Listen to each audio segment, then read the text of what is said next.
Chapter 10. The Queen's Robing Room. Over at the palace, in Sarah Heap's small sitting room, Septimus was beginning to stir. His head felt fuzzy as he opened his eyes, wondering where he was. A dull grayish light filtered through Sarah's flowery curtains, and Septimus could feel the dampness from the river in the air. It was not the kind of morning that made him want to get up. Jenna yawned, still sleepy. She pulled her crocheted blanket up over her head and wished the day would go away. A strange feeling of foreboding was weighing her down, although she could not remember why. "Morning, Sep," she said. "How are you?" Septimus mumbled blearily. "Where am I?" Mum's sitting room," Jenna mumbled sleepily. "Oh yes, I remember. Queen Etheldreda." Jenna was wide awake all of a sudden, remembering what her sense of foreboding had been about. She wished she hadn't. Suddenly Septimus remembered something else, his prediction practical. He sat up, his straw-colored curls standing on end, a look of panic in his bright green eyes. "I gotta go, Jen, or I'll be late. I knew I was going to mess this up." "Mess what up?" "My prediction practical. I knew it." "Well, then, that's all right, isn't it?" Jenna sat up and grinned. "I guess you've passed." "Don't think it works like that, Jen," said Septimus gloomily. "Not with Marcia, anyway. I'd better go." "Look, Sep," said Jenna, "you can't go back yet. You have to come see something first. I promised." "Promised? What do you mean, promised?" Jenna did not reply. Slowly she stood up and carefully folded the crocheted blanket. Septimus saw a dark and anxious look in her eyes, and decided not to push anything further. "Well, don't worry," he said, reluctantly crawling out of his makeshift bed. "I'll come see whatever it is first, and then I'll go back. If I run fast, I might just make it." "Thanks, Sep," said Jenna. As Jenna and Septimus closed the door of Sarah Heap's sitting room behind them, the ghost of Queen Etheldreda descended through the ceiling with a look of satisfaction on her sharp features. She settled herself down on the sofa, picked up the small book that Sarah had left on the table, and with fascinated distaste began to read True Love Never Dies. Septimus and Jenna made their way along the long walk, the wide passageway that ran the length of the palace like a backbone. It was deserted in the dim light of the morning, for the palace servants were quietly employed elsewhere, getting things ready for the day, and the various ancients who haunted the long walk at night had fallen asleep in the early morning light. Some were propped up in doorways, others were contentedly snoring in some of the moth-eaten chairs that were scattered along the walk for the benefit of those who found the distance too far to travel in one trip. A threadbare red carpet that covered the old stone flags ran like a broad path in front of Jenna and Septimus. The long walk always felt to Jenna as though it went on forever, although now it was more interesting than it had been since her father, Milo Banda, had brought back all kinds of strange and bizarre treasures from the far countries and set them up in its empty niches and alcoves. In fact, Milo had been so pleased with what he had called brightening up the place that he had soon set off on another voyage to bring back even more treasures. When they passed by what Jenna thought of as a particularly weird section, the area where Milo had displayed some shrunken heads from the cannibal islands of the South Seas, Septimus lingered, fascinated. "Come on, Sep," Jenna chided. "Don't stop here. This is a really creepy part." "It's not the heads that are creepy, Jen. It's that picture. Isn't that old Etheldreda?" It was an imposing, full-length painting. Queen Etheldreda's sharp features gazed down at Jenna and Septimus with her usual expression, accurately caught by the artist. The queen was posed haughtily against a backdrop of the palace. Jenna shivered. "Dad found it in a sealed room in the attic," she whispered, as though the portrait was listening to them. "He took it out 'cause he said it was frightening his new counter-colony. I'm going to ask him to put it back." "The sooner the better," said Septimus, "before it scares the shrunken heads." A few minutes later, Septimus and Jenna were outside the queen's room on the top floor of the turret, at the end of the palace. A tall golden door with beautiful emerald green patterns glinted in the dusty shafts of the early morning sunshine. Jenna unclipped a large emerald and gold key from the leather belt that she wore over her gold sash. Carefully she placed the key in the keyhole that was in the middle of the door. Septimus stood back and watched Jenna put the key into what appeared to him to be a completely blank and rather cracked wall. This did not surprise Septimus, for he knew he could not see the door to the queen's room. Only those who were descended from the queen could see it. "I'll wait for you here, Jen," Septimus said. "No, you won't, Sep. You're coming with me." "But," Septimus protested. Jenna said nothing. She turned the key and leaped to one side as the door came crashing down like a drawbridge. Then she grabbed hold of Septimus's hand and pulled him toward what looked to him like an extremely solid and very hard wall. Septimus resisted. "Jen, you know I can't go in there." "Yes, you can, Sep. I can bring you in. Now keep hold of my hand and follow me." Jenna pulled Septimus forward. He saw her disappear through the wall until only her hand, stretched out behind her and clasping his, remained visible. It was one of the strangest things that Septimus had ever seen, and instinctively he held back, unwilling to be dragged through a wall, even by Jenna. But an impatient tug pulled him so that his nose was right up against the wall. No, it was in the wall. Another insistent tug followed, and suddenly Septimus found himself in the Queen's room.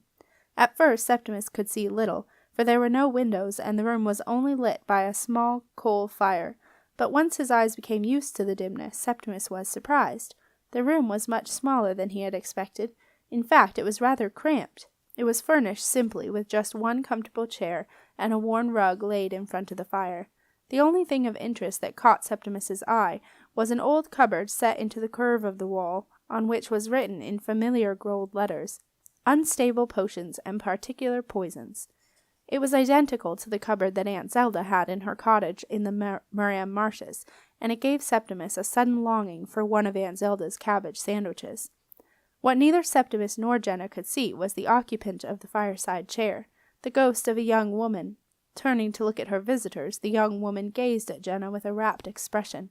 Around her long dark hair the ghost wore a gold circlet, identical to the one that Jenna wore.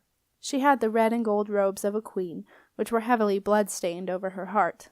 Having looked her fill at Jenna, the queen turned her gaze towards Septimus, taking in his green apprentice tunic and cloak, his brilliant green eyes, and in particular his extraordinary apprentice silver belt. Seemingly satisfied that Septimus was a suitable companion for her daughter, the young woman relaxed back into her chair. "Feels funny in here," Septimus whispered, looking at the apparently empty chair. "I know," Jenna replied in a hushed voice. Remembering what Etheldreda had said, she looked around the room, half hoping to see the ghost of her mother. She thought there was a faint glimmer of something in the armchair, but when she looked again there was nothing. And yet, Jenna shook the thoughts of her mother out of her head. "Come on," she told Septimus. "Come on where, Jen?" "Into Aunt Zelda's cupboard." Jenna opened the door to the cupboard and waited for Septimus. "Oh, great! Are you taking me to see Aunt Zelda?" "Stop asking questions, Sep," said Jenna a little sharply. Septimus looked surprised, but he followed her into the cupboard, and Jenna closed the door behind them. The young woman in the chair smiled, happy to think that her daughter was going through the Queen's way to see the keeper in the Moran marshes. She would, thought Jenna's mother, make a good queen when the time was right. But unknown to her mother, Jenna was not going to the Moran marshes. As soon as she had closed the door behind Septimus, Jenna whispered, "We're not going to see Aunt Zelda." "Oh," Septimus sounded disappointed, and then he said, "Why are you whispering?" "Shh, I don't know. Now there's a trap door here somewhere. Can you see it, Sep?" "Don't you know where we're going either?" he asked. "No. Look, can you shine your ring down here? I expect it's in the same place as Aunt Zelda's trap door." "You're being very mysterious, Jen," said Septimus, shining his dragon ring so that the glow lit up the floor. Sure enough, the trapdoor in the Queen's unstable potions and particular poisons cupboard was indeed in the same place as it was in Aunt Zelda's. Jenna lifted a carefully concealed thick gold ring, Aunt Zelda's was only brass, and pulled. The trapdoor lifted easily and silently, and Jenna and Septimus peered warily into the hole. "What now?" whispered Septimus. "We've got to go down," Jenna replied. "Where to?" asked Septimus, beginning to feel uneasy. "To the robing room. It's the room below. Shall I go first?" "No," said Septimus. "Let me go first, just in case. And, well, I've got the light from my ring." Septimus lowered himself through the trapdoor, and instead of the rickety old wooden ladder that led down from Aunt Zelda's trapdoor, he found a flight of fine silver steps with open filigree treads and a polished mahogany banister on either side. Climbing down backward, for the steps were steep, like a ship's ladder, Septimus called up to Jenna. "It's okay, Jen, I think."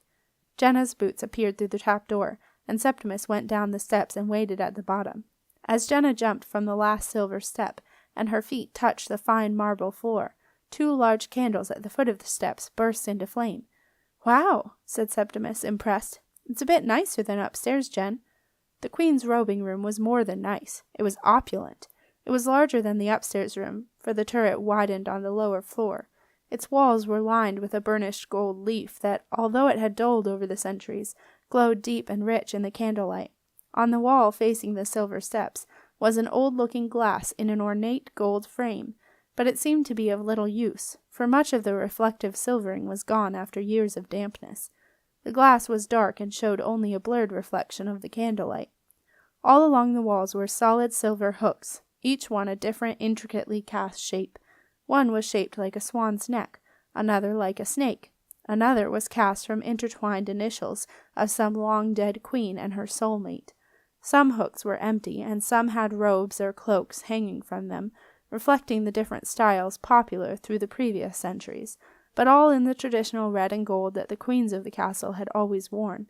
What amazed Jenna, although Septimus did not notice, was that not one of the robes had any dust upon them. All looked as new and fresh as if they had just been made by the palace seamstress. Enthralled, for she loved rich cloth, Jenna wandered around the room, running her fingers over the robes and exclaiming, "These are so soft, Sep! Oh, feel this one! The silk is so fine! And look at this fur trim! That's even better than Marcia's winter cloak, isn't it?" Jenna had lifted a fine woolen cloak from a silver hook, embedded with emeralds and twisted into the shape of a J. She slipped it over her shoulders. It was a beautiful cloak, soft and flowing, edged with a dark red fur trim. It fit her perfectly. Unwilling to put it back on its lonely hook, Jenna fastened the gold clasp and wrapped the cloak around her. It reminded her of Lucy Gringe's blue cloak that Jenna had worn not so long ago, and had recently given to a very surprised Lucy. "Look, it fits me perfectly. It's as if it were made for me. And see, Nico's present is just right." Jenna had fastened the cloak with her gold pin, also in the shape of a J, which Nico had bought from a merchant in the port and given to her for her last birthday. "Very nice, Jen," said Septimus, who did not find clothes the least bit interesting, and thought the robing room a little oppressive. "Look, hadn't you better show me whatever it was you wanted to?" Jenna came back to earth with a jolt. For a few moments she had forgotten all about the wretched Queen Ethelgida. She pointed at the dark looking-glass. "That's it, Sep. Now you have to look in it. That's what I promised." Septimus looked wary. "Promised who?" "Queen Ethelgida," Jenna whispered miserably. "Last night. She was waiting for me outside the door." "Oh," Septimus muttered. "I see. But weird things can happen with looking-glasses, Jen, especially old ones. I don't think I should do this." "Please, Sep," Jenna pleaded. "Please look in it. Please." "Why?" Septimus saw a look of panic on Jenna's face. "Jen, what's the matter?" "Please, because if you don't, she'll—" "She'll what?" Jenna looked white. "She'll reverse the reclaim. At midnight. You'll drown at midnight tonight."